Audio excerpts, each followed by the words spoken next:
You're leading us off. You have the floor for 6. Thank you, Mr. Chair, and thank you, witnesses. And it's always a pleasure to see witnesses that have a strong family connection to the beautiful South Shore of Nova Scotia that I represent. So thank you for being here. As you've no doubt been following the hearings on the controversy around the conflicts of interest of board directors and the chair for more than the last year, you'll be aware perhaps that the former minister responsible for the appointment of the chair in question, Annette Vacherian, former Minister Baines, appeared before the Industry Committee, and he said 9 times that he received the short list of candidates, 2 candidates from the PCO, that he basically claimed that he had nothing to do with it. There was a committee of PCO, PMO, he said, with some departmental officials. So who in PCO and who in PMO told him to interview the 2 shortlisted candidates that were given to him, one of which was Ms. Vacherian? Mr. Chair, as the honourable member has advised, the role of PCO is to, as I mentioned in my opening remarks, is to provide recommendations to the responsible minister. In this case, as the honourable member has mentioned, it would have been Minister Baines at the time. He would have been provided by PCO after a full assessment process, as I described in our opening remarks, with suitable candidates that would have been eligible for the position. I will admit that once we hand that over to our colleagues in the Prime Minister's office, or to the Minister, I should say, that we don't have line of sight into what kind of conversations happen or what kind of further engagement ministers may or may not have. So when you hand it off to the Prime Minister's office, that would be the appointment secretariat in the Prime Minister's office? So yes, I apologize, Mr. Chair. I made a little faux pas. We would have provided a letter of advice, a formal letter of advice to the minister. It would have contained names of qualified candidates, and at that point, it would be up to the minister, working with his office, to determine the choice of candidate that he would recommend for cabinet. Right, but that wasn't my question. My question was who in PMO was involved in that process with regard to Ms. Vacherian's appointment of the 2 candidates? So, Mr. Chair, the Prime Minister's office obviously works closely with us. They are members of the selection process, and I couldn't speak to what kind of engagement they would have with the Minister's office or the Minister. It would be fair to say whoever heads the PMO appointment secretariat would have been involved. Who was that?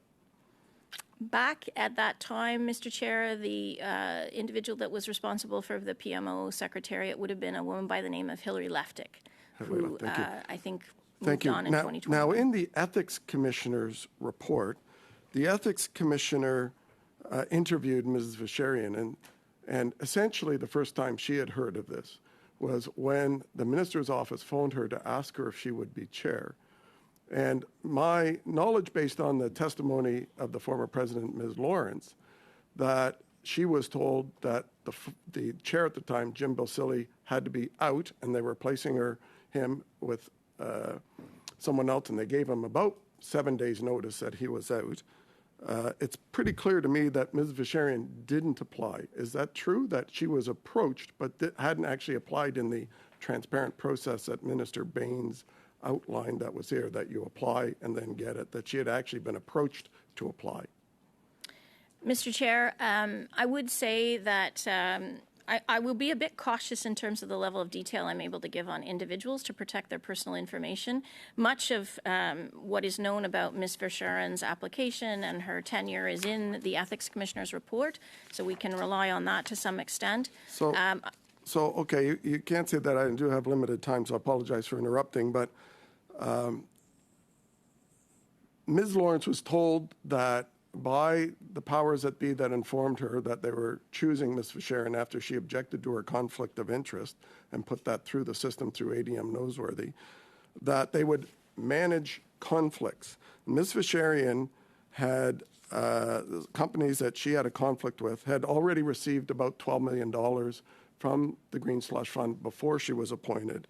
And then while on the board, her stated conflict of interest companies received almost $36 million while chair of the board. So I'm curious who in PCO or PMO told ADM Noseworthy or the Deputy Minister of the Day or Minister Baines that it was okay to have the first chair in the history of SDTC appointed with conflicts. No other chair had had conflicts. Mr. Chair, to respond to the honourable member's question, I would say, as the Ethics Commissioner noted in his report, that at the time of her application, Ms. Verschuren was advised by the Privy Council Office, given the nature of the conflicts, to speak directly with the Commissioner, and that's very clearly laid out in the Commissioner's report. And it was the Commissioner who felt that there were ways to mitigate the conflicts that she had, and it was on that basis that advice would have been provided at the time, that she would have been in good standing from a legislative perspective to hold the role. So it is the policy then of this Prime Minister's office that appointing people with known conflict of interest, whose companies have an interest, financial interest in the company that they're being appointed to, the Crown agency with taxpayers' money, that conflict is okay by this Prime Minister's office to be basically breaking what appears to be not only the word and intent of the Conflict of Interest Act and the SDTC Act, which say that not only the real conflict, but the appearance of conflict cannot happen, that you cannot personally benefit from being on these boards. But when... Thank you, Mr. Perkins. I will allow an answer. Your time is up. Go ahead, please, Ms. McClymont. Mr. Chair, I would say that the basic premise, I would argue, of the Conflict of Interest Act that Parliament would have passed, I think back in the 90s, is to ensure that members of Parliament, that people across the country who want to serve the country have ways to do so that can mitigate potential conflicts. And I think, for all intents and purposes, from our perspective, at the appointment's time, and the Conflict of Interest Commissioner has underscored this, there were ways to do that here. I think part of the question was that process totally respected? Thank you very much. Ms. Yip, you have the floor for 6 minutes, please. Over to you. Thank you, Chair. Thank you to the witnesses for coming today. And for the benefits of Canadians, could you tell us what the roles and responsibilities of the Privy Council Office are? Thank you for the question, Mr. Chair. This past week was my 21st anniversary at the Privy Council Office. I've served in a number of roles over the years. And the Privy Council Office is essentially the Prime Minister's department. We are the bureaucratic arm that works across government, and we support the Clerk of the Privy Council, who's the most senior public servant, in his 3 roles as Head of the Public Service, Secretary to the Cabinet, and Deputy to the Prime Minister. Insofar as it concerns the appointments process, we provide, as I said, nonpartisan advice public service advice to the Prime Minister and to ministers on the appointment of heads of agencies, Crown corporations, and deputy ministers across the enterprise, if you will, across the entire public service. Thank you. Congratulations on your 21 years. That's quite some time there. Okay. As you might know, Mr. Andrew Hayes appeared before this committee in November last year in the capacity as the Deputy Auditor General. He spoke briefly about first referring to the complaints from the whistleblowers to the Privy Council before, and I believe your office referred it to ISED. What did you or your office make of the whistleblowers' complaints when they were first referred? Mr. Chair, the timeline that the honourable member describes is quite accurate. In early February of 2023, we would have received a call from the Auditor General's office that they had individuals citing concerns with SDTC. We offered to hear out their concerns. In the capacity, I would say, on the appointment side of the House, where we deal with complaints from time to time about Governor and Council appointees. And so it was in that capacity that we were willing to hear out the complainants and to understand their issues. over the course of the first 2 weeks of February, we had those conversations with the complainants. And when we understood that the issues were far broader than just governor and council appointees, we referred the issue immediately to our colleagues at ISED, as is referenced. And as the committee well knows, the course of action that ISED quickly took to undertake a fact-finding was undertaken. How did you come to the decision to refer to the matter over to ISAD? So generally speaking, we work in partnership with departments when there are any kind of issues. As you can imagine, we are a very small organization, and we actually don't have technically line responsibility. Ultimately, ministers are responsible and accountable for their portfolios and the GICs in their portfolio agencies. That's very clearly laid out in the government's open and accountable government. So we wanted to understand a little bit more about the nature of the problem. I think, in fairness to the complainants, they had been looking for a hearing of their issues, and so we wanted to make sure that we were directing them to the right spot. And so, as I said, once we understood that the issues were about not just HR management, but governance and probity, that we referred that very quickly then to our colleagues at ISED. There was also a matter of confidentiality that we wanted to respect. I think that the complainants had some concern and have been public about that, concern over reprisals. So we wanted to handle it quite judiciously in terms of making sure they were having a proper hearing of the issues that they were raising, if that's helpful. Thank you. Is there anything else you'd like to add to what you view as the Privy Council's role in this matter? Mr. Chair, thank you for the question. I would just underscore that there is a very clear line between what we do at the Privy Council Office in terms of public service advice and the nature of appointments, where there is obviously the prerogative of the minister and the prime minister to take decisions on the appointments that are the ultimate best suitable candidate for a role in their view. And so there is going to be a line that we have no line of sight into, I would say. So it's advice and in a nonpartisan fashion? Yes, Mr. Chair, that's correct.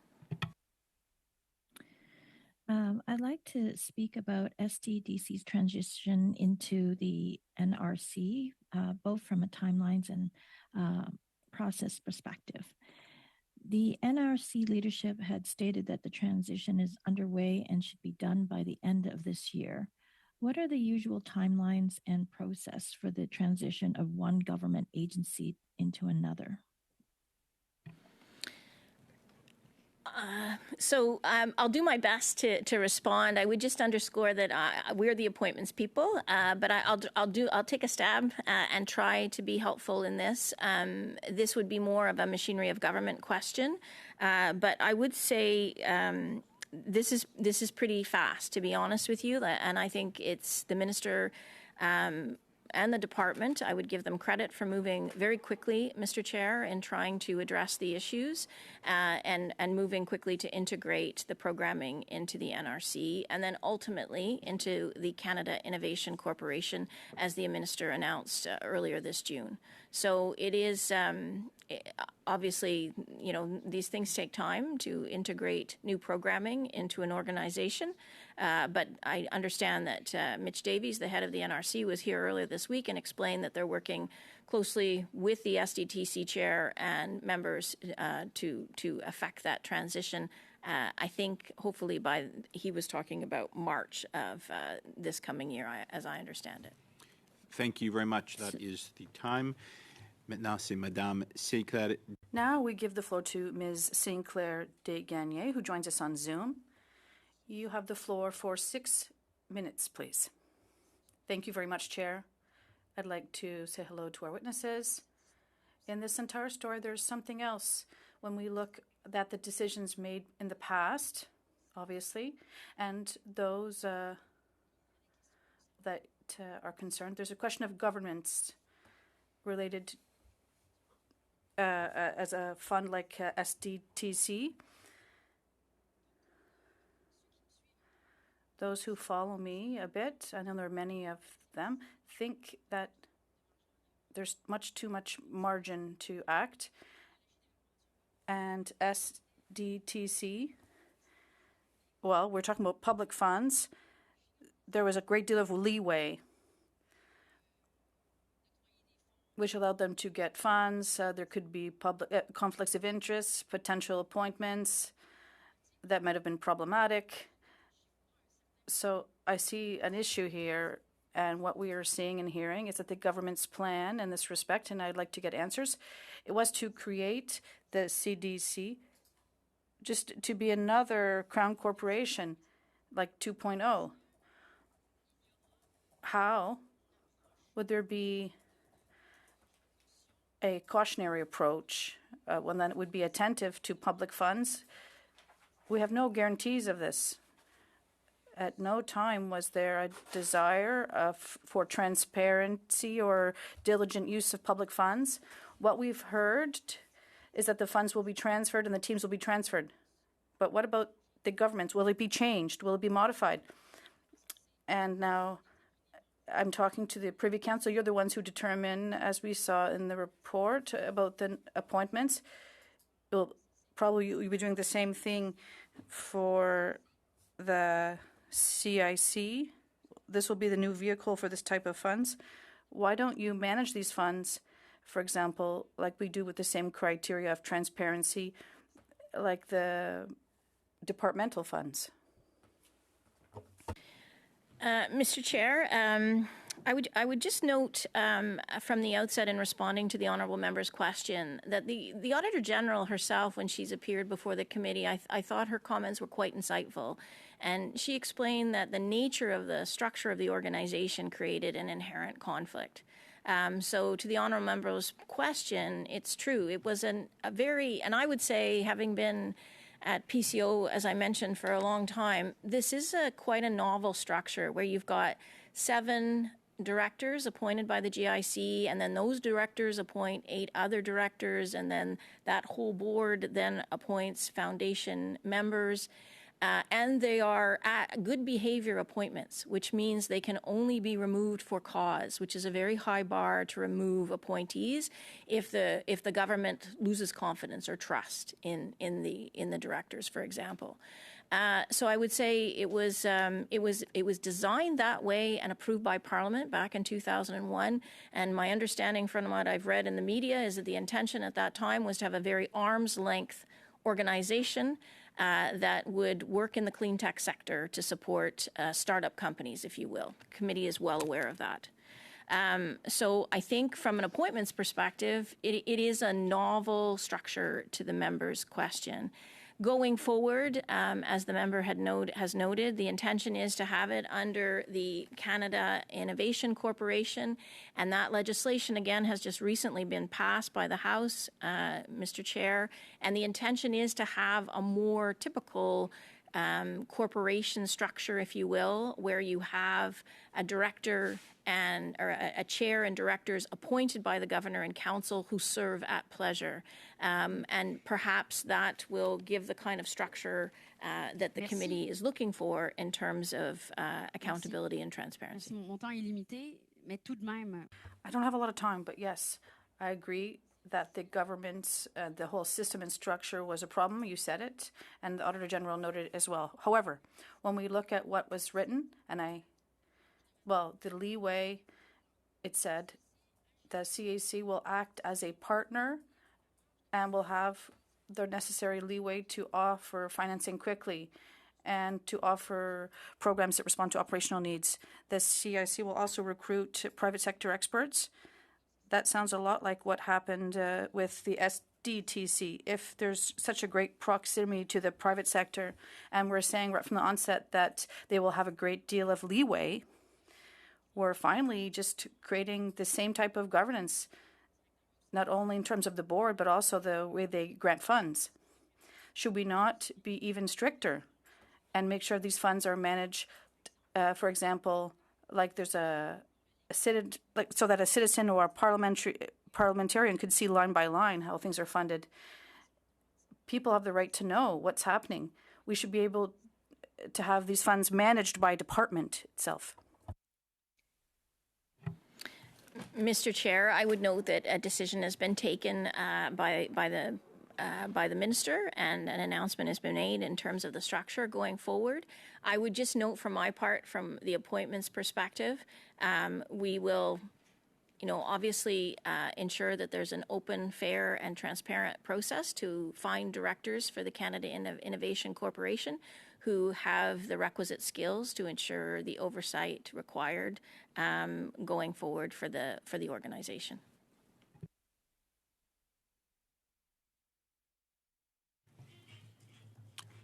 Encore une toute petite question, Madame. A quick question, Madame Sinclair Desgagnés. Yes. Why should we have another Crown Corporation? Why not just put this under the department? Why was the CIC decided as the vehicle for these funds?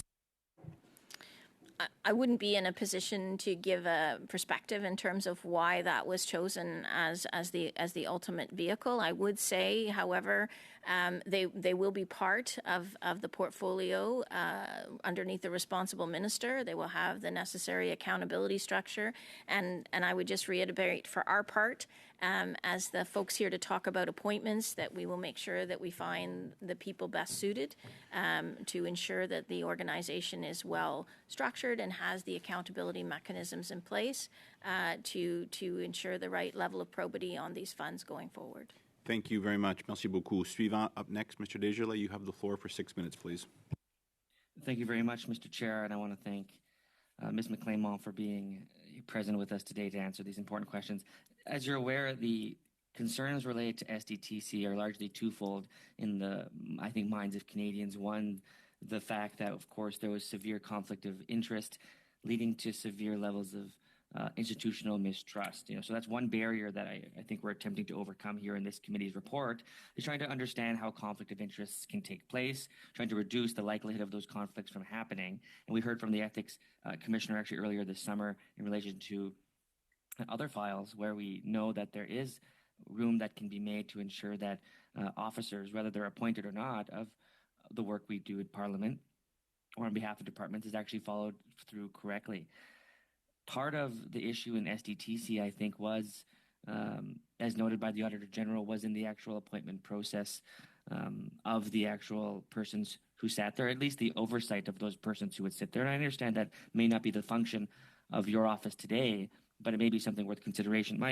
In order for me to best understand this, could you please describe, again, I know you did at the beginning of your comments, the clarity that your office has, or the Privy Council Office has, in the appointment process for SDTC? How many members were they to recommend, and what was the process to filling those the remaining vacancies?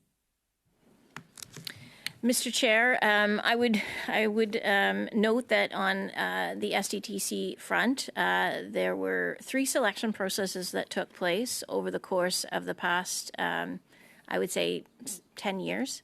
So starting in 2017, there would have been a process launched to appoint directors. 2018, there was a process launched to appoint the chair. And in 2021, there was a third process launched that was to appoint the further directors to fill further vacancies on the board. The 7 positions that are the governor and council appoints. PCO, at that time, we would have been responsible for leading the selection process for those 3 processes. There would have been 3 other members on the selection committee. It would have had a representative from the department, a representative from the minister's office, and a representative from the prime minister's office. In both sets of circumstances, we would have had over 100 applications for the various roles, and we would have reviewed those as a selection committee to ensure that they met the criteria, particularly given the legislation itself. I would say, again, that it was quite a novel legislation in that it had very strict requirements to ensure that you had directors who were engaged in the development and deployment of sustainable development technologies, who came from all regions of the country, who were men and women, who came from the business, not-for-profit sectors, and also that the board itself in its entirety represented and had a good understanding of sustainable development technologies. So that, as you can imagine, would have narrowed down the field of eligible candidates that would have had those knowledge and skills.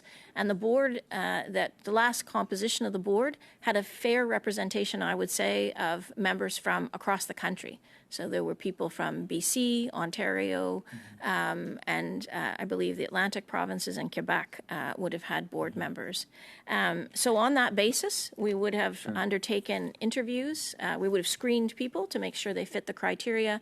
We would have done Maybe we can conducted get to interviews. that point next. I apologize for having to interrupt. Just to back up on something I think that was important for our study, which was the you mentioned two things that are important for me for clarification. One, who was present in the room at the time of the appointment reviews?